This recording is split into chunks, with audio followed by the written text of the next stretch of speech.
محترم سامعین و ناظرین، السلام علیکم ورحمۃ اللہ وبرکاتہ۔ امید ہے آپ اللہ تعالیٰ کے فضل و کرم سے خیریت سے ہوں گے۔ اللہ تعالیٰ آپ کو، آپ کے اہل خانہ کو ہمیشہ اپنے حفظ و امان میں رکھے۔ راہ ہدایت و نجات کے سلسلے کا ولاگ القرآن و حدیث پیش کرتا ہوں۔ القرآن و حدیث کے ولاگ میں قرآن پاک کی ایک سورہ کی چند آیات کی تلاوت، ترجمہ اور تفسیر بیان کی جاتی ہے، اور اس کے علاوہ ایک حدیث مبارکہ پیش کی جاتی ہے۔ شروع کرتے ہیں آج کا ولاگ القرآن و حدیث۔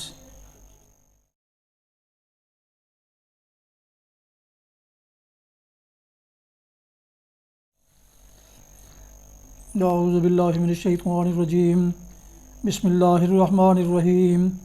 ان الذین کفروا وصدوا عن سبیل اللہ قد ضلوا ضلالا بعیدا۔ ان الذین کفروا وظلموا لم یکن اللہ لیغفر لهم ولا لیہدیہم طریقا الا طریق جہنم خالدین فیہا ابدا وکان ذلک علی اللہ یسیرا۔ سورہ نساء کی آیات مبارکہ 167 تا 169 کی تلاوت کی گئی۔ ان آیات مبارکہ کا ترجمہ پیش کیا جاتا ہے۔ ان الذین کفروا وصدوا عن سبیل اللہ قد ضلوا ضلالا بعیدا۔ جو لوگ اس کو ماننے سے خود انکار کرتے ہیں اور دوسروں کو خدا کے راستہ سے روکتے ہیں، وہ یقیناً گمراہی میں حق سے بہت دور نکل گئے ہیں۔ اس طرح جن لوگوں نے کفر و بغاوت کا طریقہ اختیار کیا اور ظلم و ستم پر اتر آئے، اللہ ان کو ہرگز معاف نہ کرے گا اور انہیں کوئی راستہ بجز جہنم کے راستہ کے نہ دکھائے گا جس میں وہ ہمیشہ رہیں گے۔ اللہ کے لیے یہ کوئی مشکل کام نہیں ہے۔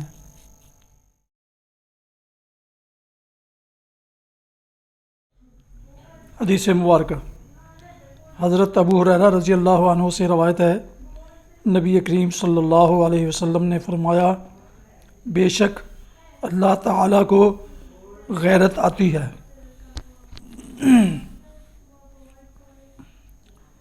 اور اللہ کی غیرت یہ ہے کہ آدمی وہ کام کرے جو اللہ نے اس کے لیے حرام کیا ہے۔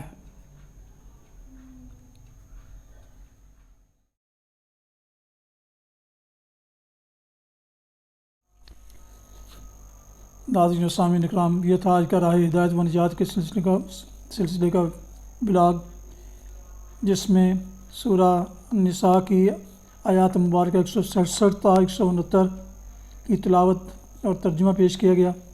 اس کے علاوہ ایک حدیث مبارکہ بھی آپ کی خدمت میں پیش کی گئی۔ یہ بلاگ جو روحانی و قرآنی اور باعث برکت اور باعث ثواب ہے، یقیناً آپ کو اپنے ایمان کے مطابق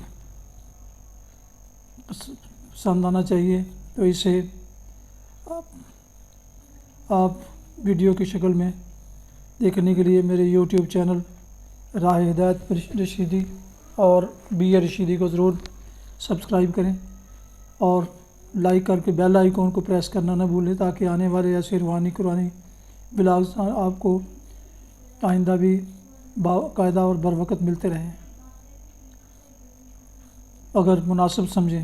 بلکہ آپ کو یہ ضرور کرنا چاہیے کہ اسے اپنے تک محدود نہ رکھیں، بلکہ دوسرے اپنے دوستوں سے بھی اس کو شیئر کر لیں، تاکہ وہ بھی اس کار خیر اور کار ثواب میں باقاعدہ شرکت کر سکیں، وہ بھی اس سے مستفید ہو سکیں۔